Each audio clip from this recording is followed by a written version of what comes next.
name's Rachel Loyst, and you're watching Crash Course. Today we'll be talking about the Spanish-American War.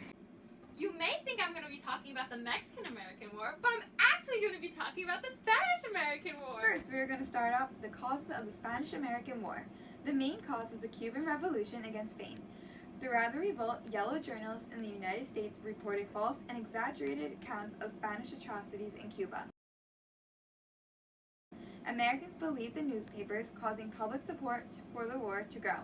Americans wanted to go to war for humanitarian reasons and because they were once in Cuba's position. Two events happened that increased American support to go to war. First, the De Leon Letter of 1898 was released. A Spanish diplomat was highly critical of President McKinley in the letter, and Americans took this as an insult to America itself. The second event was the sinking of the Maine on February 5, 1898. The Maine exploded in Havana, killing 260 Americans. Once again, journalists instigated and accused Spain for the explosion. We now know that the explosion was simply just an accident. However, at the time, Americans did not know better. As a result, McKinley issued an ultimatum to Spain to cease fire in Cuba. Even though Spain agreed, the yellow journalists stirred up a ton of support for war. McKinley succumbed and issued a war message.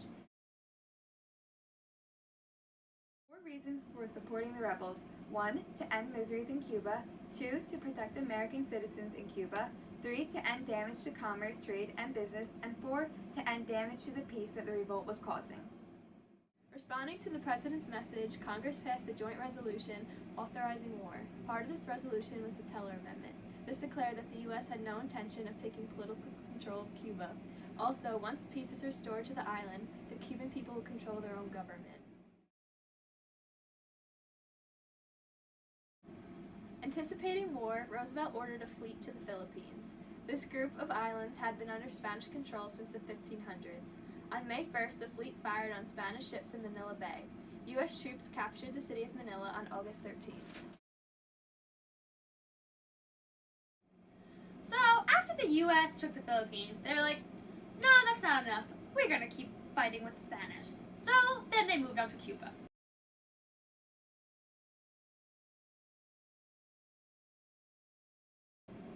When they got to Cuba, first they sent in a volunteer force. Well, this didn't work out too well for them because not only were they very unprepared, but they died from many tropical diseases like malaria, typhoid, and dysentery. Only 500 died in battle, but 5,000 died from diseases. That just shows how bad the conditions were in Cuba. Now, those were more of defeats, but the U.S. changed their forces around and had a success with the charge up San Juan Hill in Cuba. The Rough Riders were led by Theodore Roosevelt, who came out of retirement just to lead them. And even the African Americans came around and helped too. Not only did they have success on land, but they had success in water. The U.S. Navy at Santiago Bay on July 3rd had great success in defeating the Spanish forces in Cuba. Now we're going to talk about the controversy over the peace treaty. The treaty was signed in Paris on December 10, 1898. The terms of the treaty included that the U.S. recognizes Cuba's independence, the U.S. gains the Spanish lands of Puerto Rico and Guam, and the U.S. pays Spain $20 million for the Philippines. The controversy of the treaty was the part involving the Philippines, and it caused many Americans to be divided on whether or not the Philippines should be annexed into the United States. It is mystery document time, our favorite time of the video. Now, the rules of this are I have to guess the first person, or else I get a punishment. Let's begin. Besides the ingrained and inevitable bluntness with which is repeated all that the press and public opinion in Spain have said about Weyler, it once more shows what McKinley is: weak and a bidder for the admiration of the crowd, besides being a would-be politician who tries to leave a door open behind himself while keeping on good terms with the Jingos of his party. Since this is criticizing McKinley, this cannot be a U.S. document because, well, you can't really do that during a time of war. So, I'm going to have to go with a Spanish document being the De Leon Letter.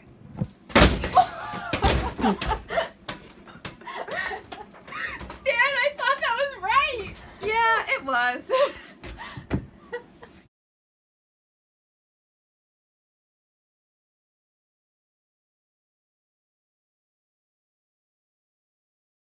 A two-thirds vote was required to ratify the Treaty of Paris. February 6, 1899, the Treaty of Paris, including Philippine annexation, was approved 57 to 27. Overall, the war lasted 3 years and cost thousands of lives on both sides. This led to a debate within the Philippines over not receiving their independence, but that debate's for another time. We would like to give a shout out To Miss Nicori's second period class! Thank you for watching!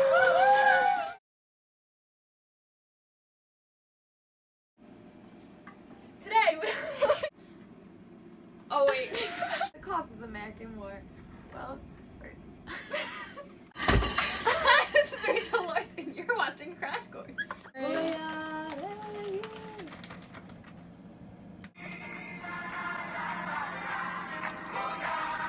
Oh wait, turn the light on. Oh yeah.